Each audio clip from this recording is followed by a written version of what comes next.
need some extra supports. So how do we make sure that our systems are set up so that we're in the middle, right? That we're holding people accountable. We're giving them the ability to meet in times and places that make sense for them and their lives. We're giving them the ability to recognize and have their own support system. But we're also saying, you probably wouldn't be here if you didn't need an extra boost. How do we make sure that you stay connected to people and groups who can then make referrals out, who can connect you to other things, who can recognize things in yourself that maybe you didn't see, right? We've got to be really careful that we don't go one way or the other. And I'm sure you can think of things in your practice that do the same thing. And what we know is that we need to see high rates of both of those in order to see those levels of community level resilience. So just think about your current work.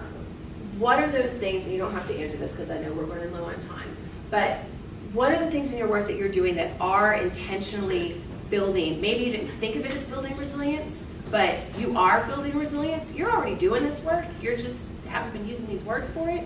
Because one of the things that they found is that, you know, sometimes in folks who had really high ACE scores, it took a lot more intentional resilience to build in. So maybe it's not 1 or 2 people who show up for you, maybe it's 5 or 6 people who show up for you, but there's a tipping point. Every human has a tipping point where those protective factors that we're building in are going to overcome whatever it is that they're working through from the what happened to you, right? It just might need a little bit more.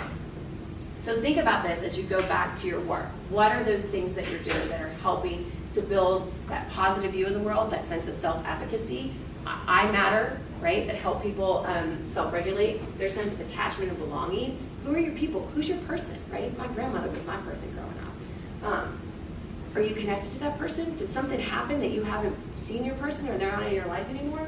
And then what are those bigger things that you're connected to? And so by doing that, we just keep circling through this, right? So then you can take a leadership role. You can come together with folks in your work and your community.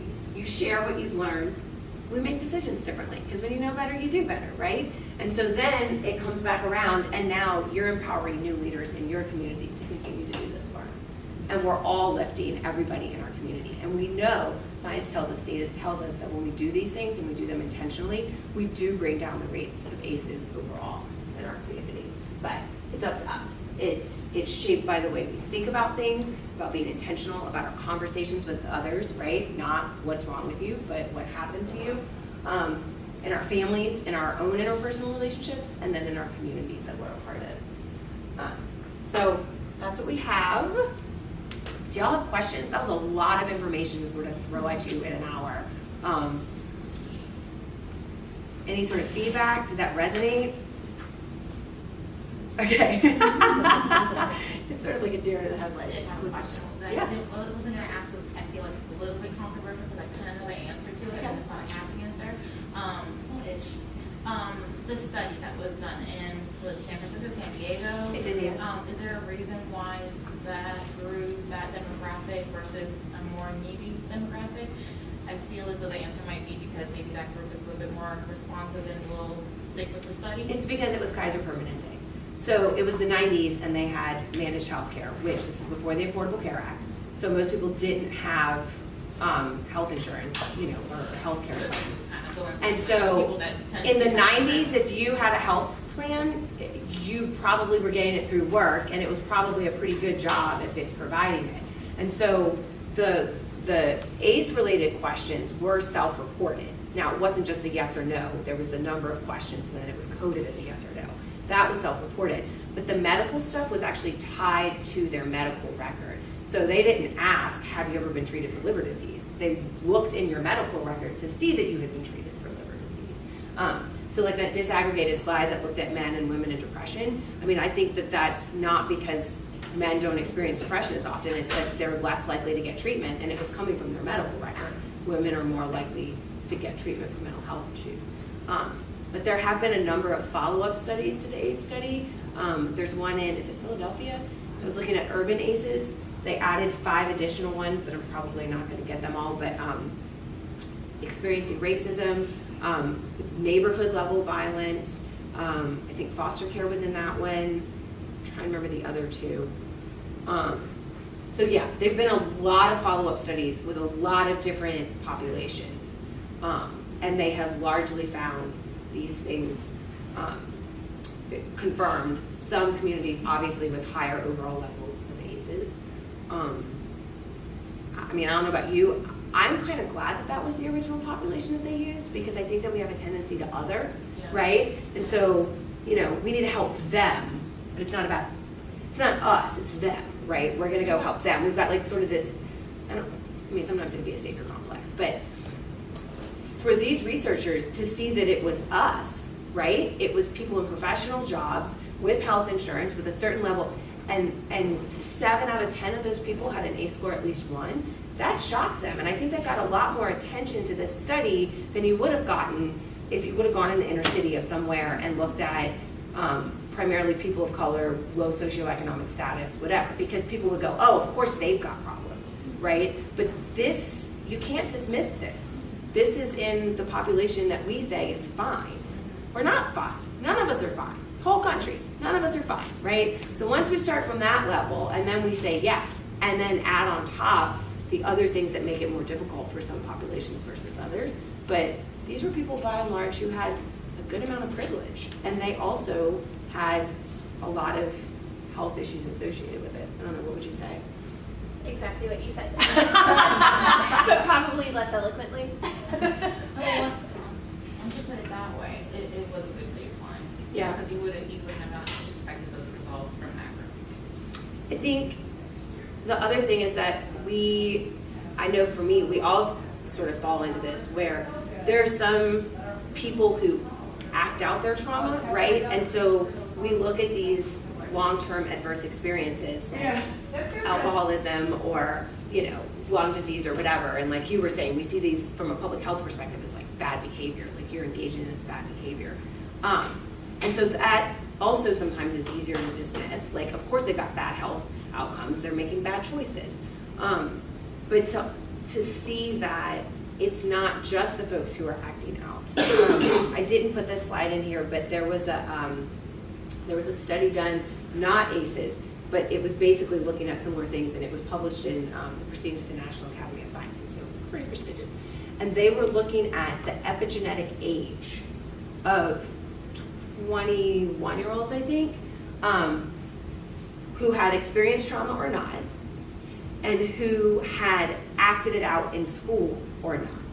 So school is one place, but we all have like these clients who are the ones who suck up 80% of our time, and then we've got like the good ones who we don't give as much time to, right? For the kids who had a high level of trauma, but they're the ones throwing chairs in the classroom, their epigenetic age. So when they looked at the fraying of their telomeres and said, how old do their genes say that they should be? It was actually younger. They were physically aging younger than what they looked. They may go to jail or die early for other reasons, but their bodies were because there was an outlet for all of that trauma, right? It was a very unhealthy outlet, and we got to redirect it, but they had an outlet. For the kids who had high levels of trauma, and they were the ones who kept their heads down, they just stuck to their books, they didn't cause any problems, their epigenetic age in their early 20s was already 3 to 4 years higher than their chronological age. Their bodies were aging faster. And so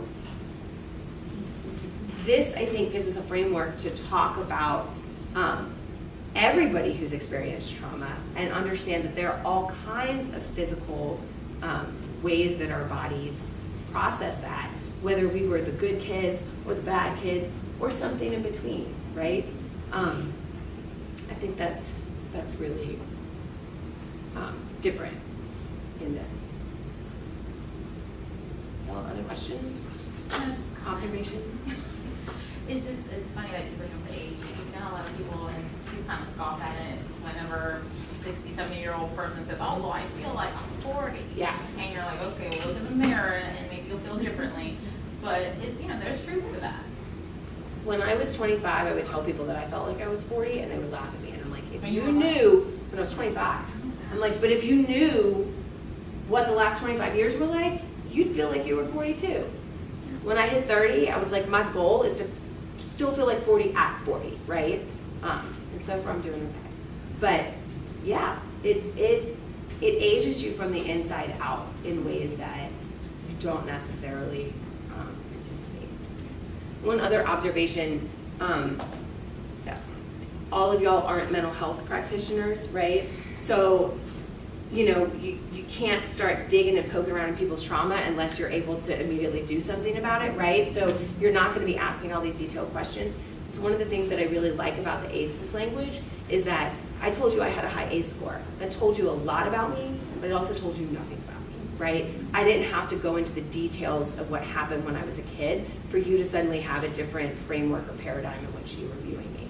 Same thing. This gives you really elegant language to talk about trauma with whomever in your life, whether it's professionally or personally, without having to dig into those details. So not that it doesn't matter what kind of trauma you had in the sense of your own personal development. Yes, please go see a therapist, please go talk to somebody, please go do what you need to do to get better.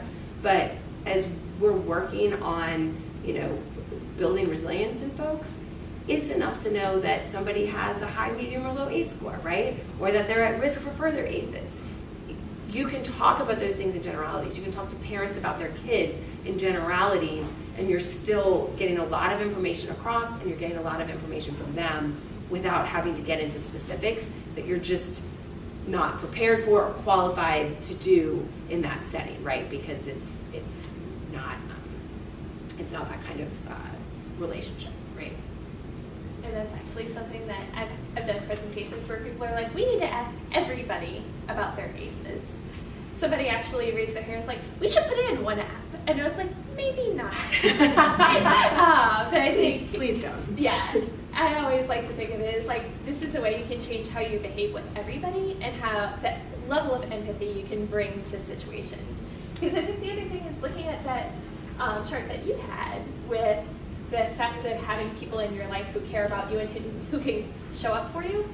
People with no ACEs who had low health and low hope were actually worse off in many cases than people who had tons of ACEs and were well supported. And so I think asking those questions about support and how you feel and getting context is a lot more important than knowing you're a 4, you're a 3. That really doesn't tell you enough to change what you're doing. Absolutely. Anything else? Y'all have been awesome. Thank you so much. If you could just make sure that you sign in on our sign-in sheet, which might be going around, and that if you fill out those forms for us so that we can turn those back into the ACE Educator program. Yeah, it's all been great. Thank you. Thanks so much. The presentation can go anywhere from this 45-minute presentation to like 3-day workshops that involve videos and brain architecture games and a lot more about the brain. So if you have staff training that you ever want to do, even like team building stuff, like the full day with the brain architecture game and stuff, it's fun. I mean, it seems weird to say that this topic is fun, but yeah, it's fun to have like different ways of learning, not just a presentation. So, yeah. Okay, so you guys email you this way to contact you, or is there? Yes, so the email here will get you to the coordinator for the state, and then she'll make sure that she connects you with an ACE educator. So it could be one of us, it could be someone else. If you want to ask for us specifically, you can totally do that. Yeah. and they're in every corner of the state too. Yes. So if your colleagues in Natchitoches Right. probably won't be going to Natchitoches. Right. But Somebody else there's might go to somebody else. Natchitoches. Right. Yeah.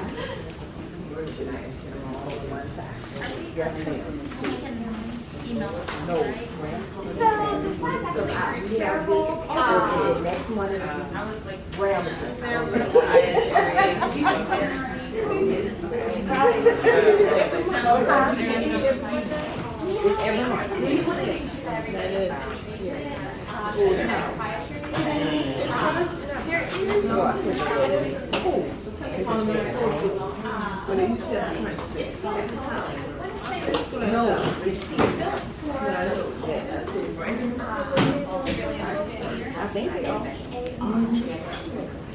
I signed up for it like 2 months ago, so I heard it. Oh, there you go. You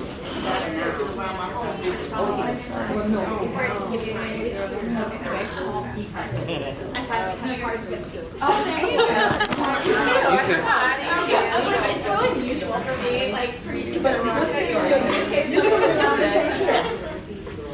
Maybe it was. See, what is your name? You're welcome. Thank you. They might shift the whiskey and be like,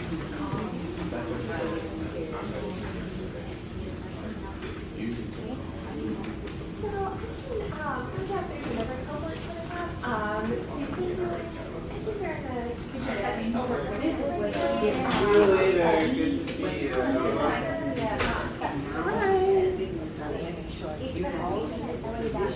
that goes straight to the coordinator, and she can put down a list of folks that are interested in and there's actually a 2-day conference going on right now, but just about to, it's still not yet. but it is him. And he tries to blame things. It is a fully volunteer. Just let me know.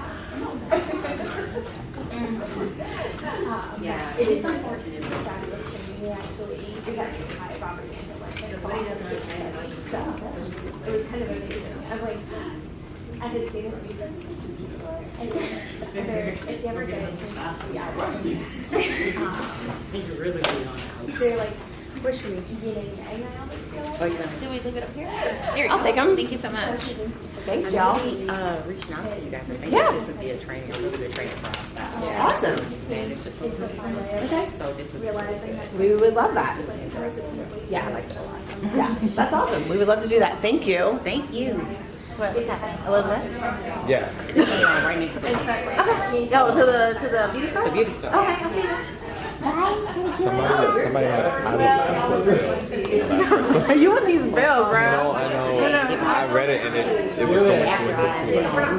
Yesterday, So- I was really upset. And I was like, Okay. All right. All right. Don't do that lock thing. Right, okay. died in my Okay. I know, I don't know what that was. Doubling for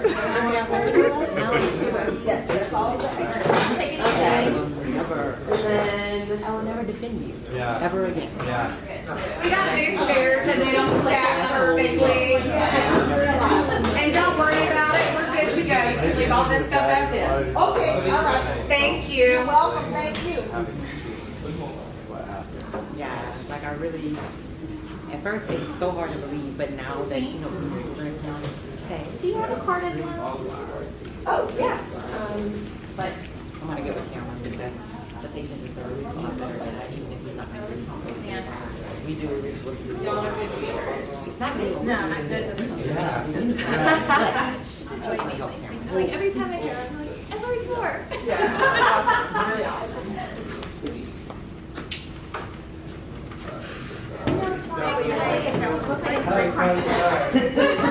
I kinda wanna. Man, you're like such a hugger. I'm cuddly. You hear that, Jackie? I'm gonna get that. It's like, what? You say you're not short? You say you're not short? You're like, whatever. I'm fun size. Fun size. See y'all.